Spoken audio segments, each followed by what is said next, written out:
नमस्कार दर्शक बंधु आपण को आम चैनल को स्वागत।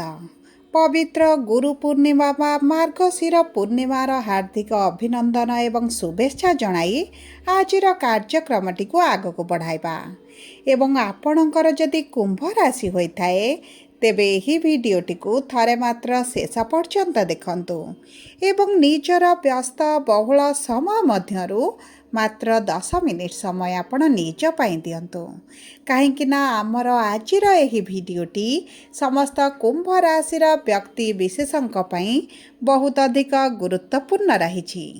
कारण यही 4 तारिख बा गुरु पूर्णिमा दिन गुरु वक्री स्थिति रे मिथुन राशि को गोचर करुछंती माने आपणकर षष्ठ गृहरु आपणक पंचम गृह को गोचर करिवे एवं षष्ठ गृह रे रही आपणको जेउ एतेटा शोभा शुभ फल प्रदान करू नथिले एबे आपणकर शोभा शुभ फल द्विगुणित हेबाकु जाउछि। ता सहित एही गुरु पूर्णिमा ठारू प्रमुख 4टी ग्रह करुछंती राशि परिवर्तन। 6 डिसेम्बर बुध, 7 डिसेम्बर मंगल, 16 डिसेम्बर सूर्य एवं 20 डिसेम्बर शुक्र करिवे राशि परिवर्तन जहा फल रे ही गुरु पूर्णिमा ठारू आपणक जीवन रे निश्चित भाव रे शुभ परिवर्तन देखा जिवो। किंतु केउ ग्रह गुड़िक शुभ फल देबे केउ ग्रह गुड़िक अशुभ फल देबे एही भिडियोटी आगो देखिले आपण निश्चित भाव रे जानि परिबे। सेतिपई आपण आम सह भिडियोर शेष पर्यंत जोड़ी होई रुहंतु। ता सहित भिडियोर शेष भागरे आपण को किछिटा अशुभत्व दूर करिबा पई शुभाशुभ फल को वृद्धि करिबा पई सहज प्रतिकार दिया जिवो जहा आपणकर एही पूर्णिमा ठारू शुभ प्रभाव पकाइबा आरंभ करिबो। किंतु भिडियोटी आरंभ करिबा पूर्वरु जदि आपणकर भी कुंभ राशि एवं आपण भी ईश्वर को आंतरिक भक्ति एवं विश्वास करंती तेबे भिडियोटी को लाइक करंतु। कमेंट बॉक्स रे जय जगन्नाथ जय मां लक्ष्मी अवश्य लिखि दियंतु। ता सहित आम सह जोगाजोग करिबा पई भिडियोर मध्य भाग रे एक व्हाट्सएप नंबर टी दिया जाइछि जो नंबर साहाय्य आपण आम सह जोगाजोग करी निजर नूतन कुंडली प्रस्तुत करि परिबे कुंडली विश्लेषण कराई परिबे किंबा आपणकर चाकरी विवाह व्यवसाय प्रेम संपर्क शिक्षा स्वास्थ्य को नहीं किछि समस्या रही ताहार सहजरे एवं स्वल्प मूल्य रे समाधान करि परिबे। सेतिपई आपण आम सह भिडियोर शेष पर्यंत जोड़ी होई रुहंतु एवं व्हाट्सएप नंबर माध्यम रे आम सह जोगाजोग करंतु। एबे आसंतु कार्यक्रमटी को आग को बढ़ाइबा। देखंतु आपणकर षष्ठ गृह रे देवगुरु बृहस्पति विराजमान करी आपणक स्वास्थ्य रे टिके समस्या आनुथिले कारण षष्ठ गृह को एतडा शुभ बोली मना जाहेनी यह को रोग ऋण शत्रुर गृह बोली मध्य कुआ जाए। तेणु करी जेते शुभ ग्रह हेले मध्य षष्ठ गृह रे एतेटा शुभ फल प्रदान करते नहीं। तेणु करी गुरु आपणकर षष्ठ गृह रे विराजमान करी आपणकर आर्थिक क्षेत्र रे समस्या आपणकर ऋण सुझी पारु नथिले ऋणर भारटी आपणकर ऊपर बढ़ी चलीथिला एवं परिवार रे आपणकर खुशीर वातावरण रही नाही। आपण शिक्षा क्षेत्र रे समस्या आपणकर चाकरी रे समस्या आपणकर अजथा खर्च गुड़ाए निश्चित भाव रे बढ़ुथिला एवं ता सहित दंपति मानकर संतान को नहीं मध्य बहुत अधिक चिंतित रहुथिले। आपणक व्यापार रे लॉस आपणक प्रेम जीवन रे जो समस्या बढ़ी जाइथिला आपणक दाम्पत्य जीवन रे जो कलह मनमालिन मतभेद चलीथिला सेही सब समस्या रो एही गुरु पूर्णिमा बा आपणकर एही मार्गशीर मास गुरुवार बा माणवसा गुरुवार दिन ठारू परिवर्तन हेबाकु जाउछि। गुरु आपणक पंचम गृह को आसीबा हेउछि मां लक्ष्मींकर आपणक उपरे कृपा दृष्टि पड़िबा। तेबे सर्वप्रथम आसंतु जानिबा आपणकर केउ केउ क्षेत्र रे की प्रभाव पड़िबा पई जाउछि। सर्वप्रथम जानिबा आपणक कर्म क्षेत्र रे आपणकर चाकरी रे व्यवसाय रे किभଳି परिवर्तन रहिबा। देखंतु गुरु आपणकर पंचम गृह रे विराजमान करी आपणकर भाग्यर गृह को पंचम दृष्टि देबे जेउ कारणरु भाग्य आपणकर साथ देबो। आपणक ठारु दुई पाद आगरे आपणक भाग्य रहिबो। आपण जदि भाग्य भरोसा रे कोनोसी कार्य आरंभ करंती सेतिरे आपणक शुभ शुभ फल प्राप्ति हेबो एवं ता सहित आपणकर नूतन चाकरी रे संधान रे थिले नूतन व्यवसाय आरंभ करिबा को चाहुथिले सेतिरे मध्ये आपणक शुभ फल प्राप्ति हेबो। आपण पूर्वरु समस्या देखुथिले आपणक कर्म क्षेत्र रे हेउ आपणक चाकरी रे हेउ विभिन्न परीक्षा देई मध्ये आपणक एतेटा शुभ फल प्राप्ति हेउ नथला तेबे आपणकर निराश हेबार कोनोसी आवश्यकता नाही। ଆପଣଙ୍କ ଚାକିରି କ୍ଷେତ୍ରରେ ଯାହା ବି ସମସ୍ୟା ଚାଲିଛି ତାହା ଦୂର ହୋଇଯିବ। ତା ସହିତ ସୂର୍ଯ୍ୟ ଯେହେତୁ 16 ଡିସେମ୍ବର ପର୍ଯ୍ୟନ୍ତ ରହିବେ, ଆପଣ ସରକାରୀ ଚାକିରି ହେଉ, ପ୍ରାଇଭେଟ୍ ଚାକିରି ହେଉ, ବ୍ୟବସାୟ ପାଇଁ ହେଉ, ବହୁତ ଅଧିକ ଶୁଭଦାୟକ ସମୟ ରହିବ। ଆପଣଙ୍କ ମାନ ସମ୍ମାନ ବୃଦ୍ଧି ସହିତ ଆପଣଙ୍କ ଶତ୍ରୁମାନଙ୍କୁ ଆପଣ ଦମନ କରିବେ ଏବଂ ଆପଣଙ୍କ କର୍ମର ସ୍ୱାମୀ ମଙ୍ଗଳ ଯେହେତୁ କର୍ମର ଗୃହରେ ରହିବେ, ଆପଣଙ୍କର ଯେଉଁମାନେ ଶତ୍ରୁତା କରୁଥିଲେ, ଆପଣଙ୍କୁ ବିପଦରେ ପକାଉଥିଲେ, ଖାଲରେ ପକାଉଥିଲେ, ସେମାନେ ଆପଣ ଛାଏ ଆପଣଙ୍କ ଠାରୁ ଦୂରକୁ ଯିବେ। ଉଚ୍ଚ ଅଧିକାରୀଙ୍କ ସହିତ ଘନିଷ୍ଠତା ବଢ଼ିବ। ଆପଣଙ୍କ ମାନ ସମ୍ମାନ ବୃଦ୍ଧି ପାଇବା ସହିତ ଆପଣ ଯଦି ଚାକିରିରେ ପରିବର୍ତ୍ତନ ଚାହୁଁଛନ୍ତି, ସାଲାରୀରେ ଇନକ୍ରିମେଣ୍ଟ ଚାହୁଁଛନ୍ତି କିମ୍ବା ଆପଣଙ୍କର ପ୍ରମୋସନ୍ ଟ୍ରାନ୍ସଫର ଚାହୁଁଛନ୍ତି, ତାହା ଆପଣଙ୍କ ପାଇଁ ବହୁତ ଅଧିକ ଶୁଭ ସମୟ ରହିଛି। ଏହି ସମୟରେ ଆପଣଙ୍କୁ ବହୁତ ଗୁଡ଼ିଏ କର୍ମକ୍ଷେତ୍ରରେ ସୁଯୋଗମାନ ଆସିବ।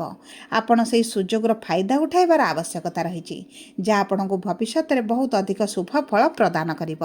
ଏବଂ ତା ସହିତ ଗୁରୁଙ୍କର ସପ୍ତମ ଦୃଷ୍ଟି ଆପଣଙ୍କର ଲାଭର ଗୃହ, ମନସ୍କାମନାର ଗୃହ, ପ୍ରଫିଟ୍ର ଗୃହ ଉପରେ ରହୁଛି। ତେଣୁକରି ସମସ୍ତ ବ୍ୟବସାୟୀମାନଙ୍କ ପାଇଁ ଗୁରୁଙ୍କର ଏହି ଗୋଚରଟି ଗୁରୁ ପୂର୍ଣ୍ଣିମା ଠାରୁ ଶୁଭ ଫଳ ପ୍ରଦାନ କରିବା ଆରମ୍ଭ କରିବ। ଆପଣଙ୍କର ପ୍ରଫିଟ୍ ବଢ଼ିବା ଆରମ୍ଭ ହେବ। ଯେଉଁ ଲସ୍ ଦେଖୁଥିଲେ ଏବଂ ବିଶେଷ ଭାବରେ ଆପଣ ପାର୍ଟନରସିପ୍ରେ ଯଦି ଅଛନ୍ତି, ସେଥିରେ ଆପଣଙ୍କର ଏତେଟା ଯେଉଁ ଲାଭ ହେଉନଥିଲା, ସେଥିରେ ମଧ୍ୟ ପରିବର୍ତ୍ତନ ଆସିବ। ଆପଣଙ୍କର ଲାଭ ବଢ଼ିବା ସହିତ ଆପଣ ଏକ୍ସଟ୍ରା ଇନକମ୍ କରିପାରନ୍ତି, ଆପଣ ସାଇଡ଼୍ ବିଜନେସ୍ ଆରମ୍ଭ କରିପାରନ୍ତି, ସାଇଡ଼୍ ଜବ୍ ଆରମ୍ଭ କରିପାରନ୍ତି। ଯେକୌଣସି ମାଧ୍ୟମରେ ଏହି ସମୟ ମଧ୍ୟରେ ଆପଣଙ୍କର ଏକାଧିକ ଆୟର ସ୍ରୋତ ମଧ୍ୟ ଦେଖା ଦେଇପାରେ। ତେଣୁକରି ଆପଣଙ୍କ କର୍ମକ୍ଷେତ୍ରରେ ଗୁରୁଙ୍କର ଗୋଚର ବହୁତ ଅଧିକ ଶୁଭଦାୟକ ରହିବ।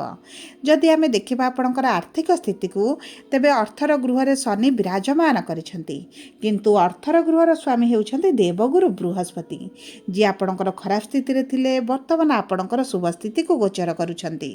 ଯାହାଫଳରେ ଆପଣଙ୍କର ଯେଉଁ କରଜ ଋଣ ବଢ଼ିଯାଇଛି ତାହା କମିବା ଆରମ୍ଭ ହେବ।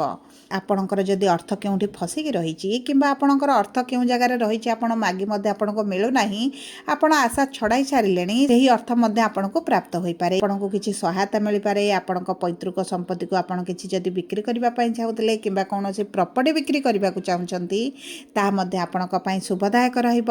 ଏବଂ ତା ସହିତ ଆପଣଙ୍କର ଯେଉଁ ଇନକମ୍ ବଢ଼ିବ, ସେହି କାରଣରୁ ଆପଣଙ୍କର ଅର୍ଥ ସେଭିଙ୍ଗସ୍ ମଧ୍ୟ ବଢ଼ିଯିବ। ଏବେ ଆସନ୍ତୁ ଦେଖିବା ଆପଣଙ୍କର ସନ୍ତାନ ଏବଂ ଶିକ୍ଷାର ଯୋଗ କିଭଳି ରହୁଛି। ଦେଖନ୍ତୁ, ଆପଣଙ୍କର ଶିକ୍ଷାର ବା ସନ୍ତାନର ଗୃହକୁ ଗୁରୁ ଗୋଚର କରୁଛନ୍ତି।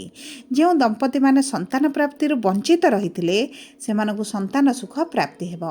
ଯଦି ଆପଣଙ୍କ ସନ୍ତାନଙ୍କ ସହିତ ମନମାଳିନ ମତଭେଦ ଚାଲିଛି, ବିଶେଷ ଭାବରେ ଆପଣଙ୍କ ବଡ଼ ପୁତ୍ର ସହିତ, ତେବେ ମଧ୍ୟ ସେହିସବୁ ସମସ୍ୟା ଆପଣଙ୍କର ଦୂର ହେବ। ସନ୍ତାନଙ୍କ କ୍ୟାରିୟରକୁ ନେଇ, ବିବାହକୁ ନେଇ, ସ୍ୱାସ୍ଥ୍ୟକୁ ନେଇ ଯଦି ଚିନ୍ତାରେ ଅଛନ୍ତି, ସେହି ଚିନ୍ତା ଆପଣଙ୍କର ଦୂର ହୋଇଯିବ। ସନ୍ତାନଙ୍କ ମାଧ୍ୟମରେ ଆପଣଙ୍କୁ କିଛିଟା ଧନ ଲାଭ ହୋଇପାରେ। ଏବଂ ଆପଣ ଯଦି ଶିକ୍ଷା କ୍ଷେତ୍ରରେ ଅଛନ୍ତି, ବିଦ୍ୟାର୍ଥୀ ଅଛନ୍ତି, ତେବେ ଆପଣଙ୍କ ବିଦ୍ୟା କ୍ଷେତ୍ରରେ ଆପଣଙ୍କୁ ଚମତ୍କାରୀ ଫଳ ମିଳିବ। ଆପଣଙ୍କର ପରିଶ୍ରମ ନିଶ୍ଚିତ ଭାବରେ ବୃଦ୍ଧି ଘଟିବ, କିନ୍ତୁ ଆପଣ ଯେକୌଣସି ନିଷ୍ପତ୍ତି ନେବେ, ଯେକୌଣସି ପରୀକ୍ଷା ଦେବେ, ଏହି ସମୟରେ ଆପଣଙ୍କୁ ଶୁଭଦାୟକ ଫଳ ପ୍ରଦାନ କରିବେ। ତା ସହିତ ଯଦି ଆମେ ଦେଖିବା ଆପଣଙ୍କର ବିବାହର ଯୋଗ, ବୈବାହିକ ସମ୍ପର୍କକୁ, ତେବେ ଦେଖନ୍ତୁ ବିବାହର ଯୋଗ ଆପଣଙ୍କର ବହୁତ ଭଲ ରହିଛି। ଏହି ସମୟ ମଧ୍ୟରେ ଯଦି ଆପଣଙ୍କର ବିବାହ ପାଇଁ ପ୍ରସ୍ତୁତି କରୁଛନ୍ତି, ବିବାହରେ ଦେଖା ଚାହାଁ ହେଉଛି, ବିବାହ ହୋଇପାରୁନଥିଲା, ସମସ୍ୟା ଦେଖୁଥିଲେ, ବିବାହରେ ବିଳମ୍ବ ହେଲାଣି, ତାହା ଆପଣଙ୍କର ସମାଧାନ ହୋଇଯିବ। ଆପଣଙ୍କ ବିବାହର ବହୁତ ଅଧିକ ସମ୍ଭାବନାଟି ରହିଛି। ଆପଣଙ୍କ ବିବାହ ଠିକ୍ ହୋଇପାରେ କିମ୍ବା ଆପଣଙ୍କର ଆଗକୁ ବିବାହ ମଧ୍ୟ ହୋଇପାରେ। ଯଦି ଆମେ ଦେଖିବା ଆପଣଙ୍କର ବୈବାହିକ ସମ୍ପର୍କକୁ, ତେବେ ଆପଣଙ୍କ ବୈବାହିକ ସମ୍ପର୍କର ଗୃହରେ କେତୁ ବିରାଜମାନ କରିଥିବାରୁ ଆପଣଙ୍କ ସମ୍ପର୍କରେ ଆପଣ ଟିକେ ଅସନ୍ତୁଷ୍ଟ ରହୁଛନ୍ତି। ଆପଣଙ୍କ ସମ୍ପର୍କରେ ପୂର୍ବ ଭଳି ପରିସ୍ଥିତି ନାହିଁ। ଆପଣଙ୍କର ଚିନ୍ତାଗ୍ରସ୍ତ ରହୁଛନ୍ତି, ମନମାଳିନ ମତଭେଦ ରହୁଛି, ପତି ପତ୍ନୀଙ୍କ ମଧ୍ୟରେ ସମ୍ପର୍କ ମଧୁର ରହିନାହିଁ। କିନ୍ତୁ ଏହିଭଳି ପରିସ୍ଥିତି ଆପଣଙ୍କର ଦୂର ହୋଇଯିବ। ଆପଣଙ୍କ ସାଥୀଙ୍କ ସହିତ ଆପଣ କୌଣସି ସ୍ଥାନକୁ ବୁଲିବାକୁ ଯାଇପାରନ୍ତି, ବନ୍ଧୁ ପରିଜନଙ୍କ ସହିତ ଆପଣଙ୍କର ସାକ୍ଷାତକାର ହୋଇପାରେ କିମ୍ବା ଆପଣଙ୍କର ସାଥୀ ଯଦି ଦୂରରେ ରହିଛନ୍ତି ଆପଣଙ୍କ ପାଖକୁ ଆସିପାରନ୍ତି। ଯେକୌଣସି ନା ଯେକୌଣସି ଉପାୟରେ ଆପଣଙ୍କ ଦାମ୍ପତ୍ୟ ଜୀବନରେ ସୁଖ ନିଶ୍ଚିତ ଭାବରେ ପ୍ରାପ୍ତ ହେବ। ଏବେ ଆସନ୍ତୁ ଜାଣିବା କିପରି ରହିବ ଆପଣଙ୍କର ସ୍ୱାସ୍ଥ୍ୟ ଏହି ଗୁରୁ ପୂର୍ଣ୍ଣିମା ବା ଏହି ମାଣବସା ଗୁରୁବାର ଦିନଠାରୁ। ଦେଖନ୍ତୁ, ଆପଣଙ୍କର ସ୍ୱାସ୍ଥ୍ୟର ଗୃହରେ ରାହୁ ବିରାଜମାନ କରିଛନ୍ତି। ତେଣୁକରି ଆପଣ ବହୁତ ଗୁଡ଼ିଏ କଥାକୁ ନେଇ ଚିନ୍ତିତ ରହୁଛନ୍ତି।